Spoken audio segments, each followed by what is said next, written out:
Hi, everyone. I'm Judy Krasna. I'm the Executive Director of FE.A.S.T, and thank you so much for joining us for today's webinar. Just a few short things before we get started. First of all, please make sure that your camera and your microphone are off now and that they stay off for the duration of the webinar. And if you have any questions throughout the webinar while Dr. Mulheim is presenting, you can just pop them in the chat box. And toward the end of the webinar, there will be time for questions and answers. And Dr. Mulheim will answer as many questions as we have time for then. So I guess let's get started.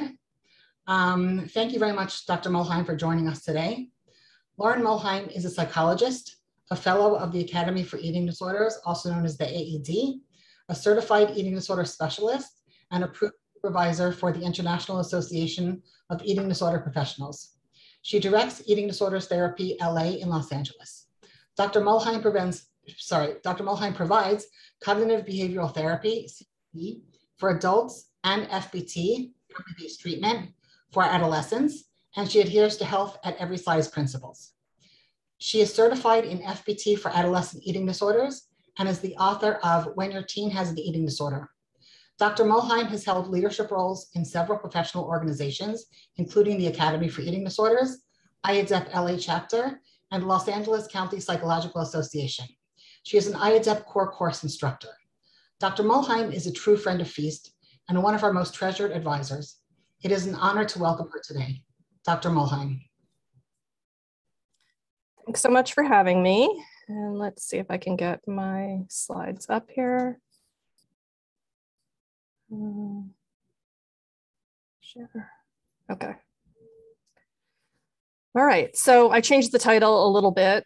I saw Judy looking at it when I put it up.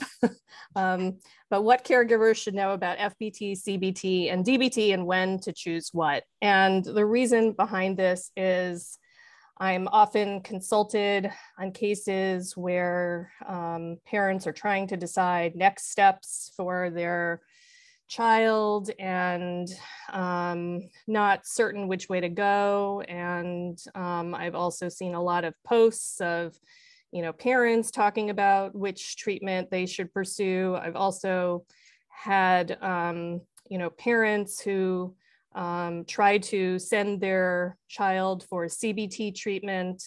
And so I see there's a lot that, parents could benefit from learning about these various treatments. So this is my journey, and I like to start with a little self-deprecating humor. This is a photo that my kids sent to me after my rock climbing experience about 3 years ago. Very well, but I didn't get very far. So that's kind of, I come so far, but still have a long way to go. So I started out in 1991. I learned CBT for bulimia at Rutgers. I trained with one of the authors of the original CBT for eating disorders, Terry Wilson. I then spent 10 years working at LA County Jail out of the eating disorder world. I then moved to Shanghai with my family and was there from 2008 to 2010.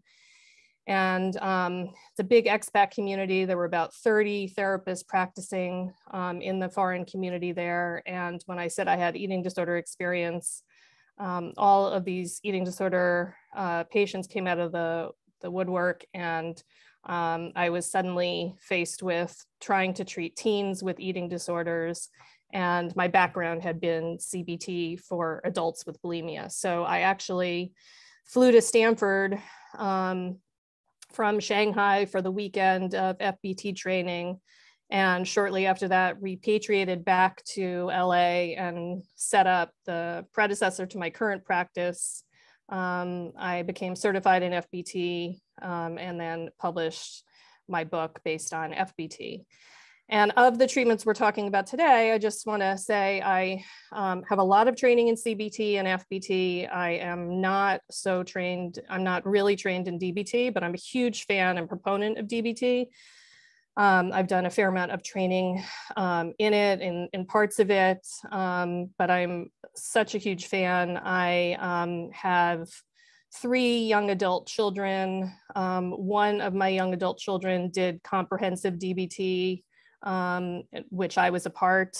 I also did the family training and coaching around them. And my other two kids have all had also had DB, such a huge fan. Last night, one of my young adult children was angry. They called me and their dad and told us how angry they were.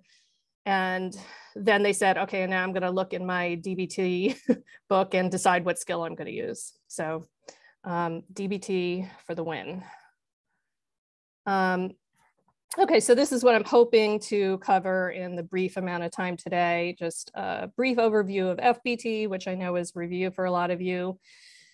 Brief overview of CBT, a short overview of DBT, when CBT should be employed instead of FBT or added to FBT, when DBT should be added to FBT, and then a few nuggets for parents in terms of skills that you can take away from both DBT and CBT. I want to start with some definitions because I think this will help explain things.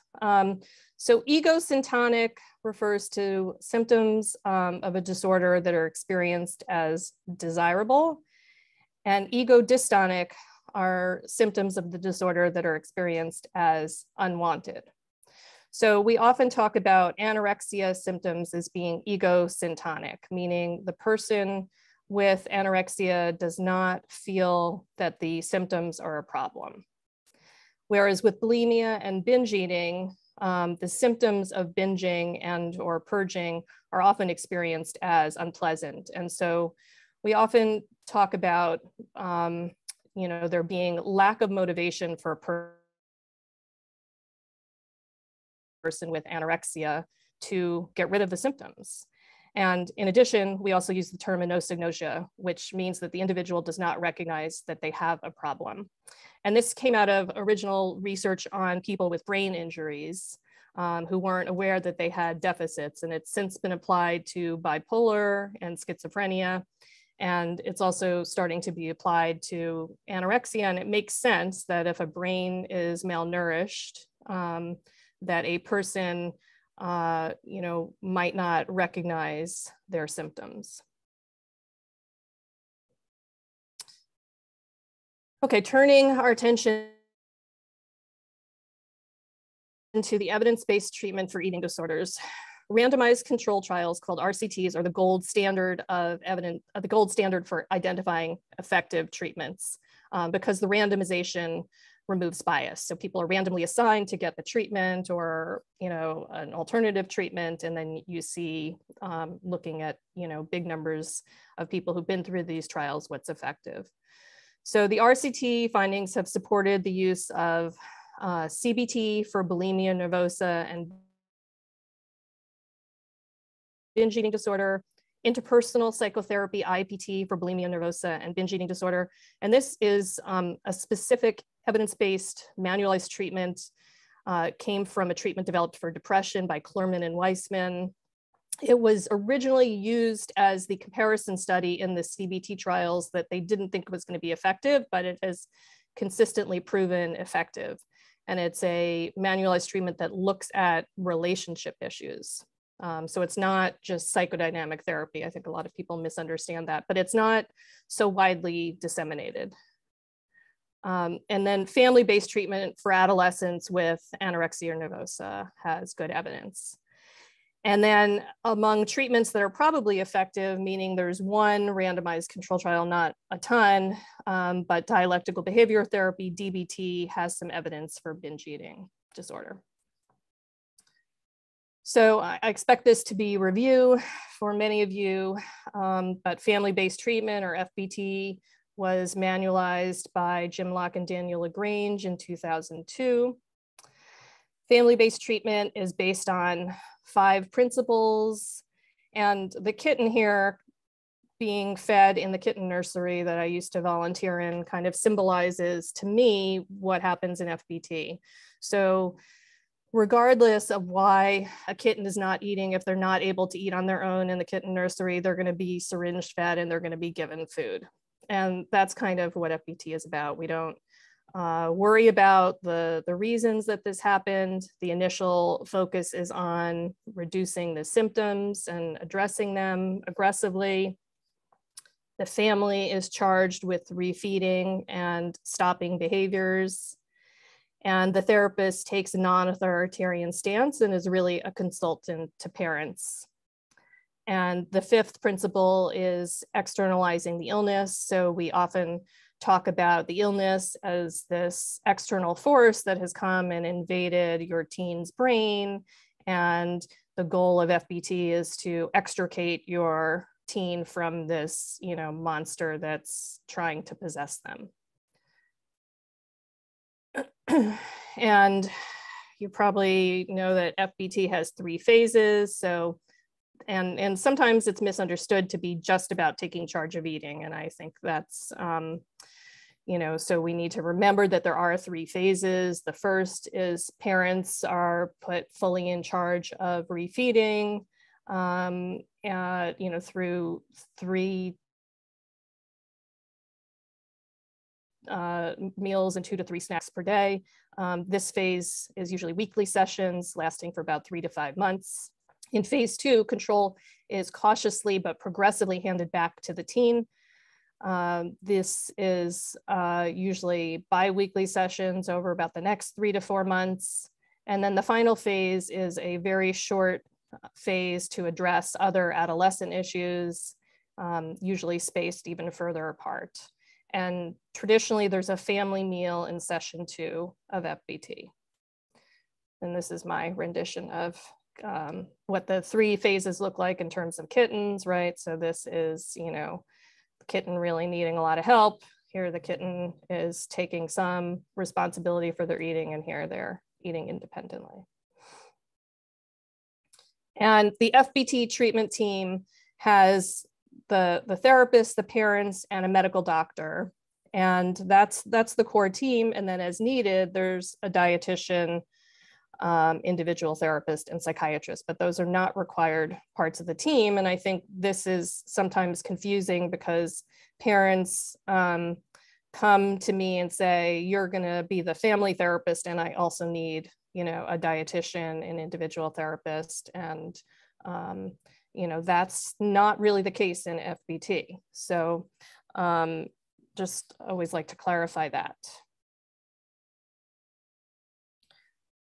The parents play a central role in family-based treatment. They collaborate on treatment goals and targets. They're charged with refeeding and interrupting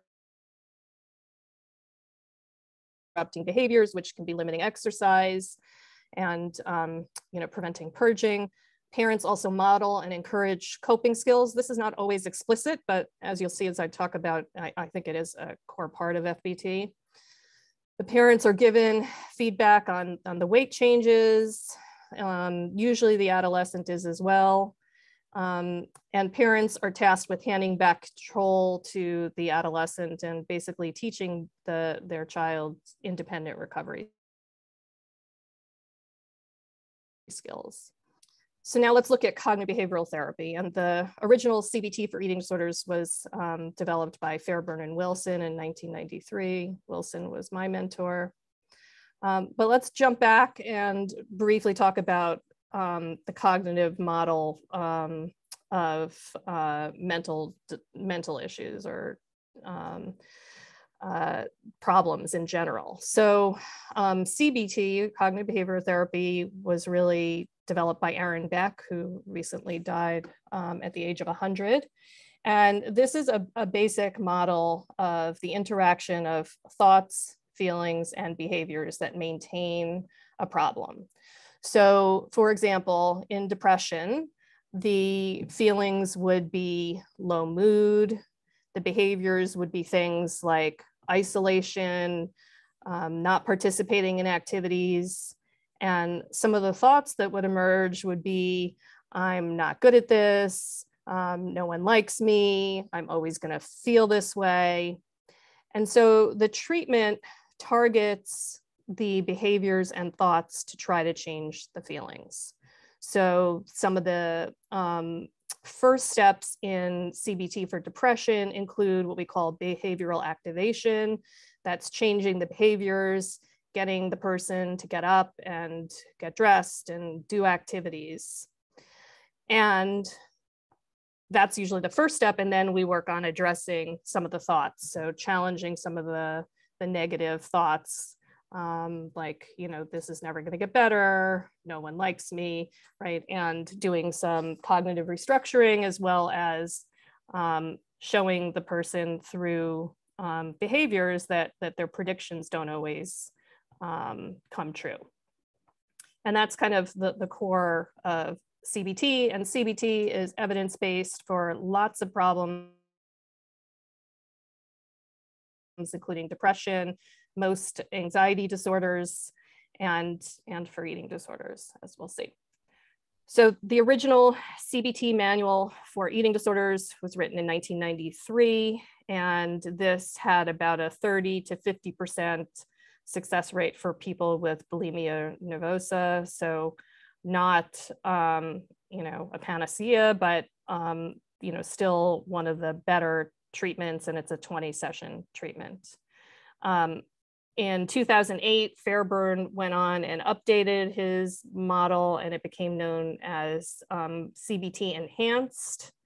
They started applying it to anorexia and EDNOS, which is the predecessor to other specified feeding and eating disorder. And research shows that it's about 50 to 70% effective in about 20 sessions.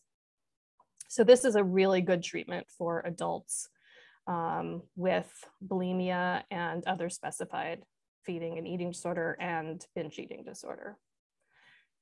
And the basic model for CBT for eating disorders is this. It's dieting drives binging, which, if there's purging, drive more dieting, or sometimes it's just the binging leads to more dieting. And CBT for eating disorders works on breaking apart this cycle. And the initial target is stopping the dieting. So the main components of CBT for eating disorders are psychoeducation about this role, the dangers of dieting and maintaining it. Patients are asked to self-monitor, meaning keep food records. There's meal planning, focusing on regular eating. Regular eating is like a mainstay of CBT. So it's regular 3 meals and 2 to 3 snacks a day. Sound familiar? Very similar to FBT. Replacing strict dieting with regular meals, introducing forbidden foods, the use of delays and alternatives to prevent binging or purging, and strategies to manage negative mood states. And that, of course, overlaps with DBT. There's problem solving, a little bit of cognitive restructuring, and then the CBT Enhanced included additional modules to address negative body image, perfectionism, and self-esteem issues. And then there's relapse prevention. So that's the core of CBT.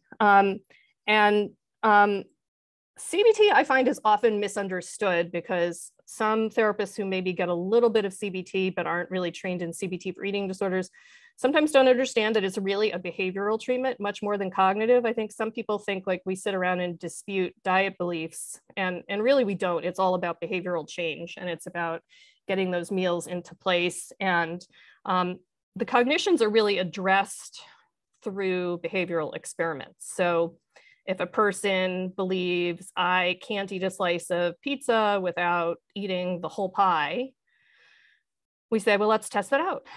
Let's run an experiment and see what happens. And that's how the beliefs are changed. So hopefully they will be able to eat a couple slices and not the whole pie, and then their belief starts to change. With CBT, as in FBT, early response to treatment is predictive of long-term success. So we look for early behavior change in about the first 4 to 6 weeks, and that's predictive of long-term success with this treatment. So that's a good thing. You wouldn't like do 20 weeks and see no progress and then decide to switch gears. You get a good feel in 4 to 6 weeks if you're getting a good response.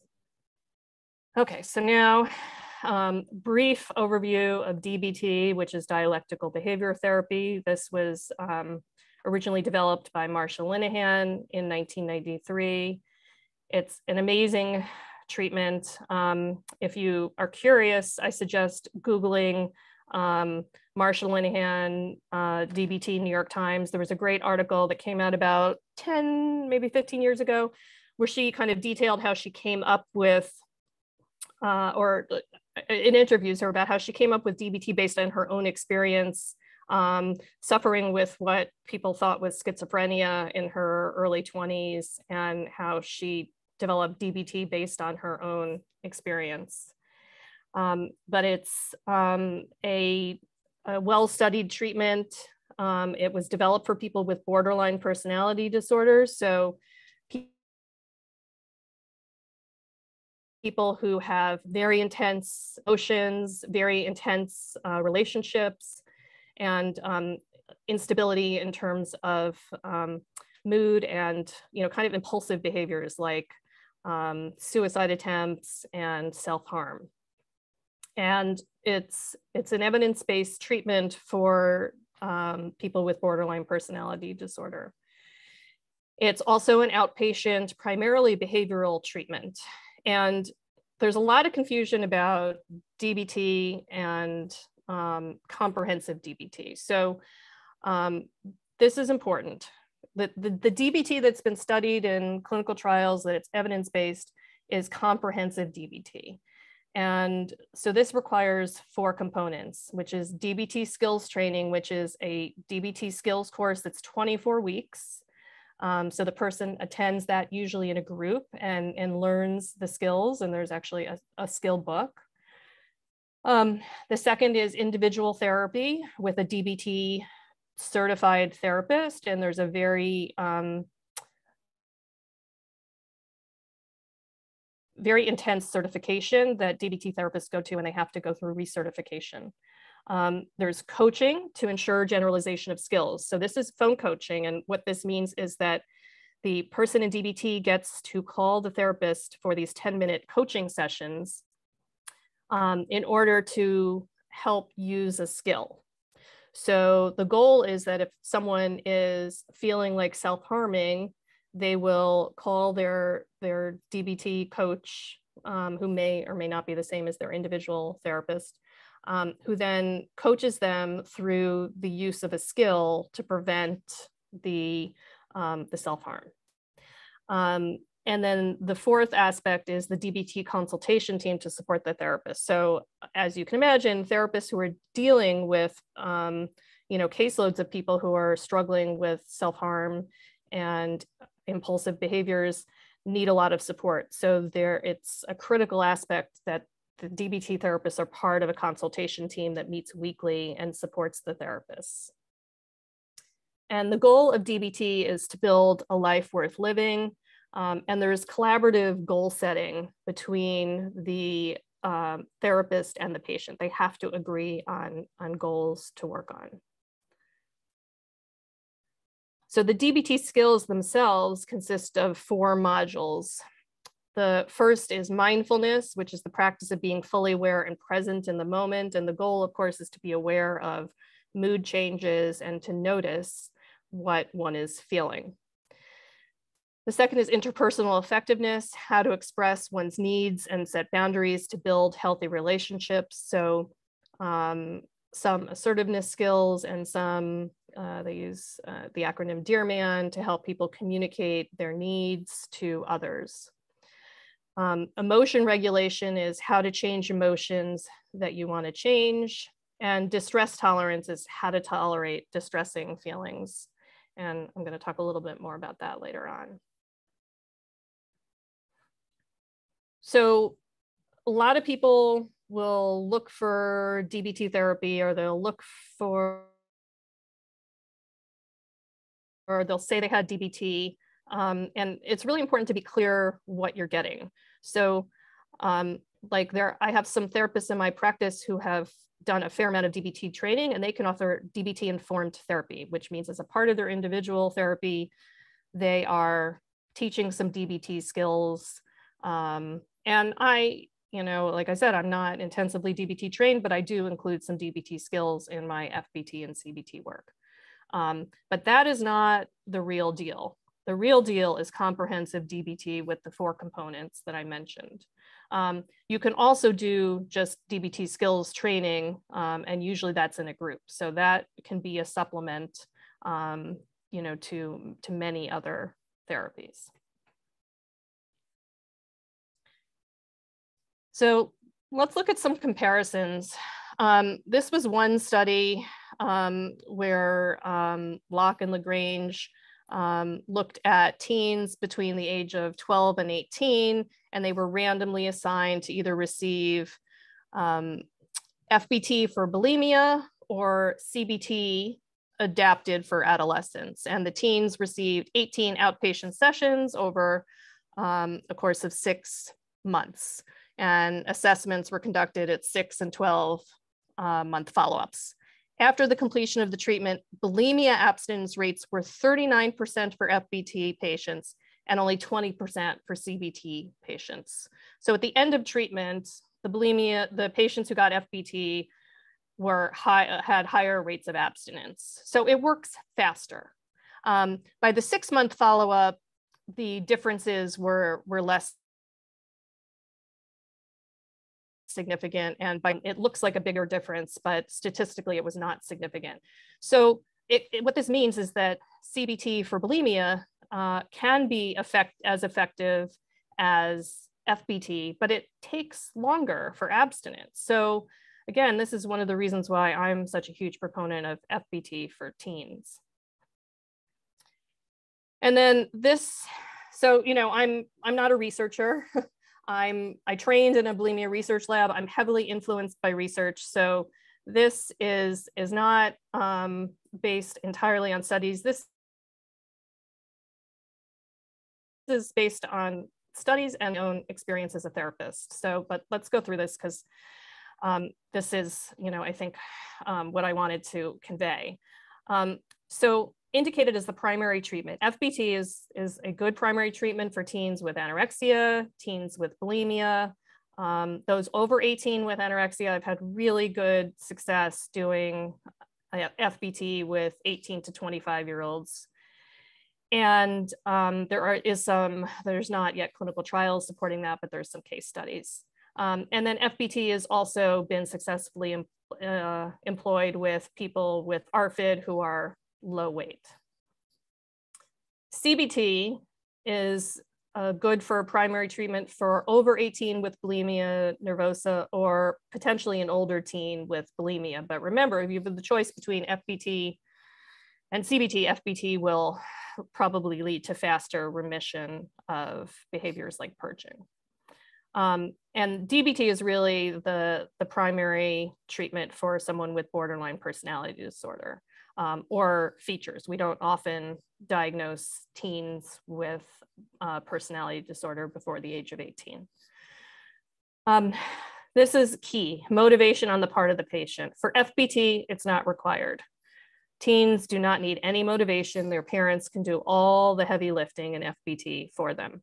But CBT definitely requires motivation. So in the case of, you know, sometimes a parent will make their teen or make their young adult reach out for CBT for me. And I don't know that the parents have set them up, and I think the young adult is reaching out for their own therapy. That hasn't usually worked, because if they're only doing it because their parents are telling them to call and they don't have the internal motivation, CBT is not a great treatment for that. And with DBT, ambivalence is really okay. The therapist can work a lot with ambivalence in DBT. So when should you add to FBT? So this is a question I see a lot because, as I said before, a lot of parents, you know, think their teen also needs individual therapy. And I really think this is remnants from like the old model, the pre-FBT, where individual therapy was seen as the treatment for everything. And I don't think that that many people getting FBT should be an additional individual therapy. The main reasons would be if there's an additional diagnosis of OCD, obsessive compulsive disorder, in which case they should be getting a very specific type of CBT, which is exposure and response prevention, or ERP. Sorry for all the acronyms. Or in the case of social anxiety disorder. I think DBT can be added to FBT when there is impulsive behavior, including suicidal ideation or suicide attempts, self-harm, purging, or a lot of emotional lability. When to use as the primary intervention, I think CBT after a course of FBT and the teen is nutritionally restored, and maybe if they're still struggling at that point with body image or perfectionism, possibly then CBT could be added. DBT is usually the second line for CBT. So when CBT is not successful in an adult, then we usually move to DBT. And then I wanted to kind of talk about who's the behavior modified by. So these are all behavioral treatments ultimately. And in FBT, the parents are driving the behavior change. In CBT, the patient really has to drive the behavior change. And DBT is more unique. It's based on contingencies, which the client determines their target behaviors. But to give an example of DBT, so for example, if reducing self-harm is a goal, which it should be, if it's existing, then one of the ways it's modified in DBT is that the patient is encouraged to reach out for phone coaching before an act of self-harm. And then harm, if they didn't reach out for phone coaching, they're there's like a period of abstinence when they can't contact the therapist. So it's negative reinforcement for after an event to try to motivate them to reach out before and use the phone coaching. So hopefully that is clear. So again, just to restate, FBT, CBT, and DBT are all primarily behavioral treatments. Many therapists, I think, pull for multiple modalities. I did a talk with Stephanie Jacobs and we for IADAP last year on FBT phase 2 interventions, and we surveyed clinicians, and a lot of clinicians were using some DBT skills in their FBT work. So I think there is a lot of crossing over in practice of some of the principles. Again, they're still separate treatments. FBT and DBT are both equivalent to a higher level of care, such as PHP. And so FBT is really could be equivalent to residential or partial hospitalization program, which is PHP, because the parents are doing a lot of the work and doing the meal support. And DBT also is considered equivalent to PHP or residential in many cases because of this phone coaching, which allows for support between sessions. So I think that's important to keep in mind. And that's why FBT and DBT are typically not provided as part of PHPs because they're this, I call it kind of like a sparse treatment where it's only a couple hours a week, but it's really comprehensive. It's difficult to make someone else do CBT because it's an individually driven treatment. And DBT is more expensive, so it's not usually a first line treatment. So DBT with the individual therapy, the skills, the phone coaching is more expensive typically and less often covered by insurance. But For anyone out there looking into it, I can let you know that I have had parents get it covered and get single case agreements for comprehensive DBT. So if you are persistent and assertive with your insurance, you may very well get it covered. And DBT skills can be added to FBT for parents as well as the child. And they're even a part of CBT, as I showed you. There was, some of the modules in CBT do include some work on negative mood states. Okay. And this is a point that I think is important, is that, sometimes less is more. So, FBT is designed and tested as a standalone treatment. Resources are limited, both within families and among providers. And I don't think additional therapy is often needed. There's research that FBT for bulimia helped depression and self-esteem. So, I think a lot of times we see teens in the acute phase of an eating disorder, and they look very depressed, and they look very, very anxious, and they may even have some symptoms that look like OCD. And if we hold back and wait just a little bit and focus on the nutritional rehabilitation, oftentimes we see a lot of those symptoms get better. And then once the child is nutritionally restored and no longer binging and purging, then we can see what's left and then make a better determination. So I recommend waiting until phase 2 to offer additional therapies. And then also that the teen is going to be more receptive. And just to kind of highlight this, in my own practice, we've recently added a teen group for teens who are solidly in phase 2 of FBT, where we're doing some work on self-esteem and body image. And these are teens recovered enough that we feel like some strong anti-diet messaging could be helpful. But that's the only thing I feel like really could supplement FBT on a more wide basis. And again, it's a 6-week group that we're offering and kind of piloting. Parents do get skills in FBT, and I'm going to illustrate how. But I think, FBT, sometimes, it's primarily behavioral. It's not like a sexy treatment. I think people think like this is it. It's just feeding. And sometimes parents want, feel like, but don't. You have to get to the underlying issues. The kid really usually does not want more.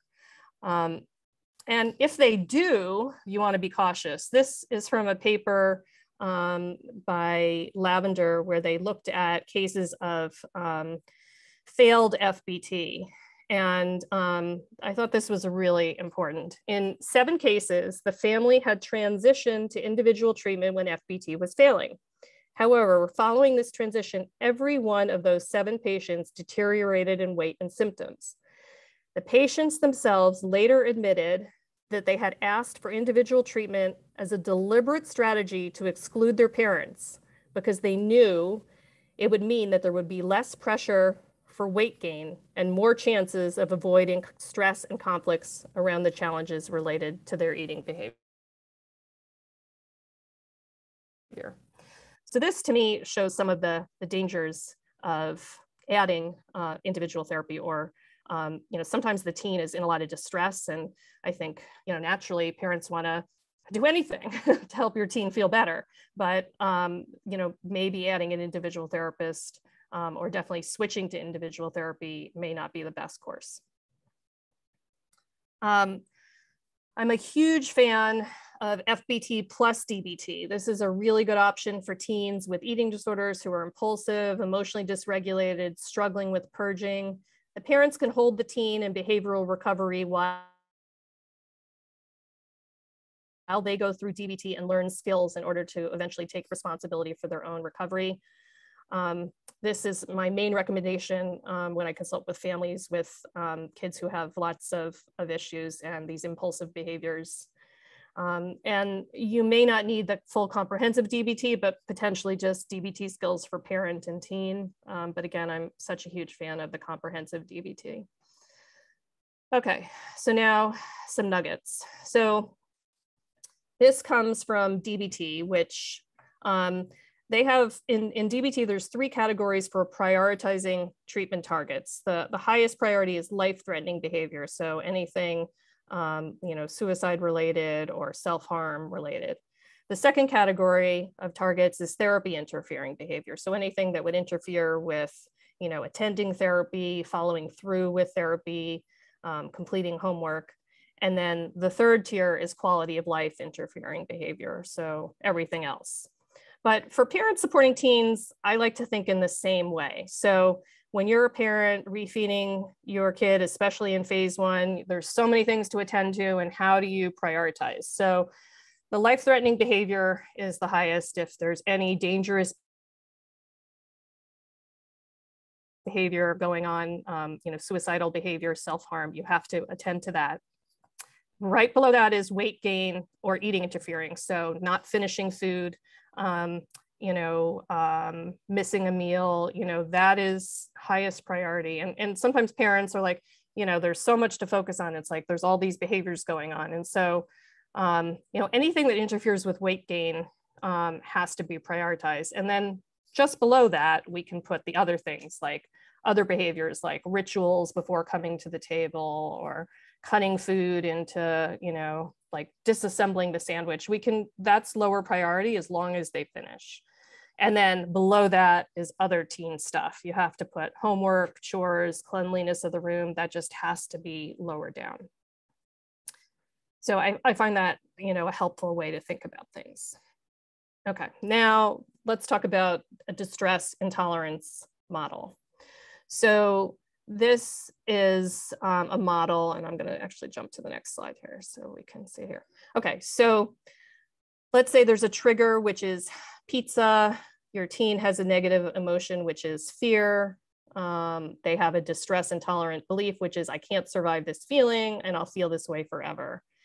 They experience distress, they experience the negative emotion as highly upsetting and uncomfortable, and they try to use a distress escape method, such as running away, throwing food, purging, right? Anything to get out of that situation, which in the short term gives them relief, but in the long term maintains the eating disorder.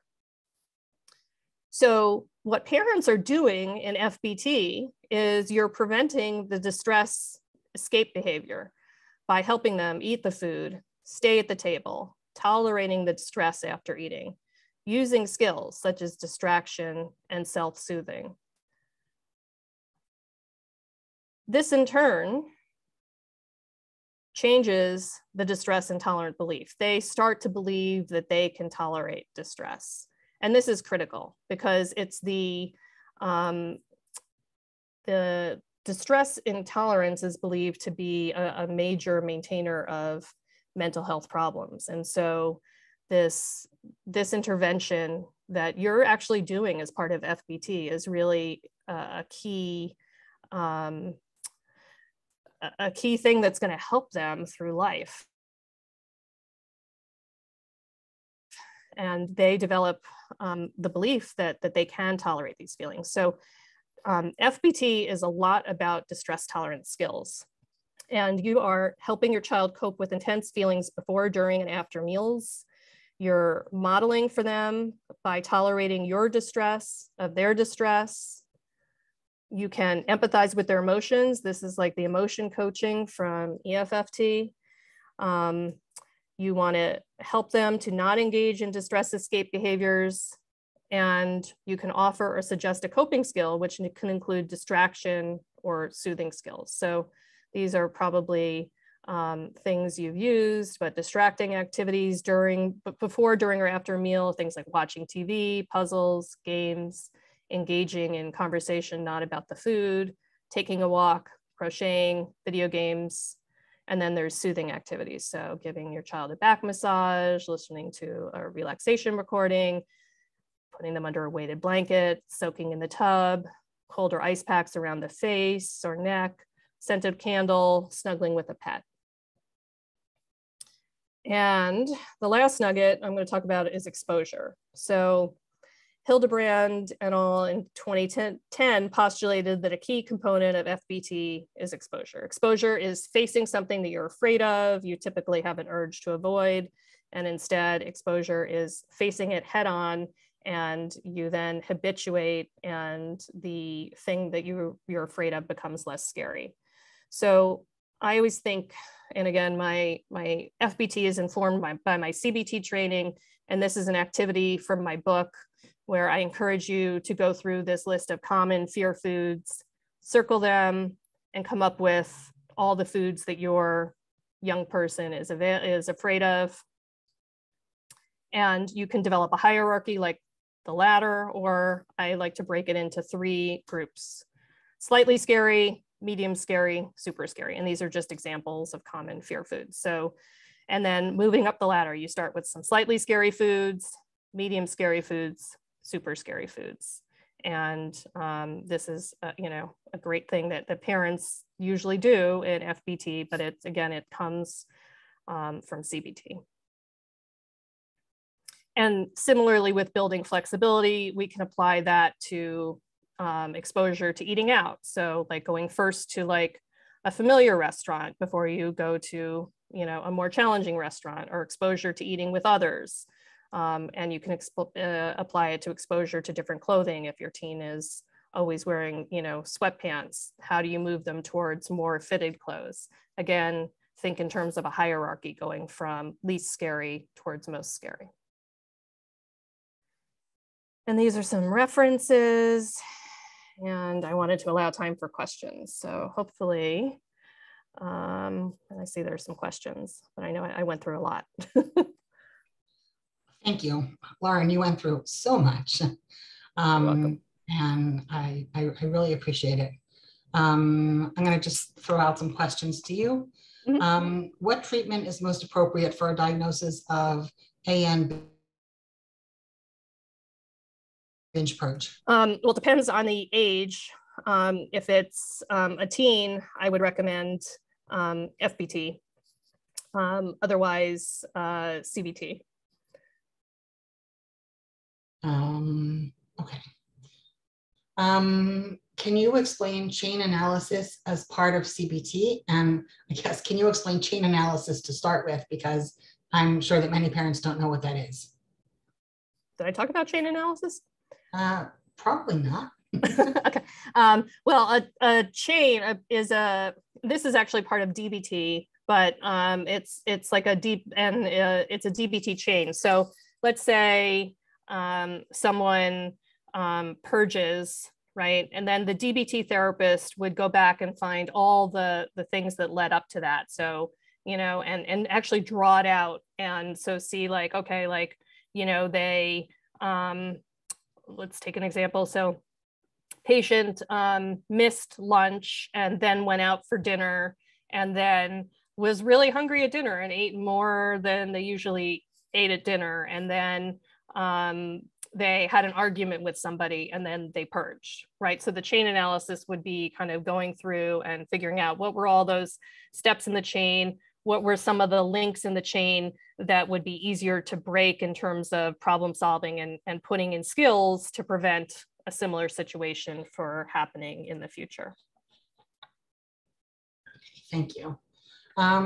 Good question. That so many of us parents get DBT skills. Now there are even online. So traditionally DBT was given at DBT centers, but I have since noticed that actually the DBT skills, there are some online options where it's, well, because everything during the pandemic went online. So a lot of DBT centers went online, and that made it more accessible. And there are some DBT, I've seen some DBT skills where it's the 24 modules already pre-recorded. And so that's probably an affordable way, but I think they're I think everyone should learn DBT skills. I think they should be taught in high school, but yeah, I strongly recommend them. I agree. They were really important to me as a parent, and I was totally self-taught. which is difficult, but definitely worth it. And there are a lot of resources on the internet, really good ones. Okay, next question. If you are not progressing through the stages of FBT as quickly as described, or perhaps in a linear way, but you are still seeing slow improvement, is it best to simply carry on or switch to a different treatment? That's a good question, and something I often debate with my fellow FBT consult group, but you know, I think it depends what other options are available. I think if weight gain stalls out, I'm pretty quickly to try to push for higher level of care, just because I don't want to contribute to someone being chronically ill, and the effects of being underweight are so significant for a teen. If they're still progressing but slowly, you know, like if weight gain is a half a pound versus a pound but still consistent, then I'm more likely to wait it out. But it also depends on, you know, how far we are from a recovery weight and what other resources are available. So sometimes I see Medi-Cal families, and there's not really a great option except, you know, for you know, residential, which they might not meet criteria for if they're partially weight restored. You know, if things stall out in phase 2, I'm much more likely to continue and just allow for more time. I think many teens end up needing a longer time in phase 2, and that's okay as long as they're not rushing off to college in the next 6 months. Thank you. Related to that, when do you know if your child is ready to transition to phase 2 in FBT? There are 3 criteria. The first is that weight is mostly or entirely restored, and that behaviors, if they exist, are mostly stopped. So that means no purging, no overexercising. The second is that meals are going smoothly. So there's no more like big fights at the dinner table. And the third is that parents feel empowered to step back in if they need to, because phase 2 is, you kind of don't know. Phase 2 is a little bit of a leap of faith. And so you don't know what your teen's capable of doing until you let them try. And so it's not uncommon to have to take back control for a little bit. And so that's why the parent empowerment piece is important. I actually have a question. How do you know when or whether to supplement FBT? Meaning, is it only based on, you know, weight gain? Is it based on behaviors? I mean, you know, how do you know whether FBT should be supplemented? Well, usually I think not. If you're going to usually continue with FBT, then I think you're going with that. Unless FBT is not working, and then more often we're pivoting to something else. So more often I would pivot to like PHP or residential if FBT is not working. The ways I usually supplement FBT is, you know, with a really strong dietitian who's, you know, really on board with, you know, fast weight gain and can be additional support to the parents, you know, maybe additional support for the parents in terms of DBT skills. Would be some of the things that I would consider supplementing, but not so much for the individual unless, like I said, there was, you know, OCD or a lot of other impulsive behaviors. How can you build motivation for teens to do CBT and DBT? One mom said these skills were introduced by her daughter's therapist now that they're in phase 2 of FBT, but like many teens, when she's not experiencing distress, she has no motivation to do the homework. Yeah, and that's why the phone coaching is so helpful, because in comprehensive DBT, you know, they in the moment when distress is really high, it's really hard to use a skill on their own, and that's where the phone coaching comes in. And if they can reach out to the therapist who can coach them through using it, that's often the key in really developing the DBT skills. And I've worked where you know, in complex cases where there's DBT alongside of FBT, where we actually incentivize the phone coaching. So like the things by doing the phone coaching. And even if it, like the phone coaching felt a little bit like, okay, like maybe they didn't need it, we're reinforcing that the use of phone coaching. So there are ways to do that. Related to phone coaching, a question, should phone coaching be used in CBTE for an adult with F.E.A.S.T? Well, phone coaching is not part of CBTE. So like I'm not trained in doing phone coaching. I'm a CBT therapist, and I leave that to the DBT trained therapist, because again, there's a way to do it, you know, and it's all within the confines of coaching to use a DBT skill. And again, they're part of the, you know, the DBT consult group. So, you know, I think you would need DBT for phone coaching. Okay. Just looking for one more question that you can answer in the time allotment that we have. Hold on a second. Okay. There was a question about whether if a young adult is resistant to individual therapy, is it worth it to push them, or to just, that's a question that a lot of parents have. I mean, I don't find it very effective to push unwilling teens into therapy, which is again one of the reasons why I love FBT, because I can do it with teens who have no interest. Even if they're like cursing me out every session, I can still be effective. And you know, I think many teens don't want individual therapy, and it's just a waste of money to require them if they're really unmotivated. I think the only place where you have a chance of getting an unmotivated teen is in a DBT program. And then again, there would have to be, you know, some parental requirement that they would have to stay in the program. And, you know, like the parents typically would get phone coaching,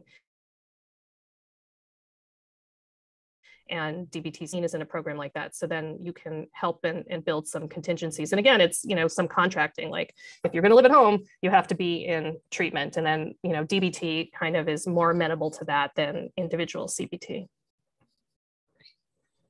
Thank you so much, Dr. Mulheim. This was an amazing webinar. It will be available, the recording will be available within a few days on our website. So anyone who missed it, you can let them know that they can still catch it recorded. I would like to take a minute and just talk about our Give Thanks to F.E.A.S.T fundraising campaign, which started today and is there should be a slide. There should be a slide being put up soon. There's not a slide. Okay, I'll just talk. Okay. Give Thanks to F.E.A.S.T is an appeal to fund our programs, and basically all of our programs are free, which creates a level playing field so that everyone can afford our services because they're free. Everyone has access to our services, and we'd like to keep it that way. And the only way to keep our services free is through donations from the community. So if you like this webinar, if you use our services, if you appreciate F.E.A.S.T, please give thanks to F.E.A.S.T by donating. And the link to the donations page is in the chat box. And I would just like to welcome everyone to join our next webinar, our final webinar for this year, which is going to be on December 8th on the topic of the experience of having a sibling with an eating disorder by Judith Banker. So thank you again, Dr. Mulheim. Thank you everyone for joining us. And we hope to see you next month. Bye.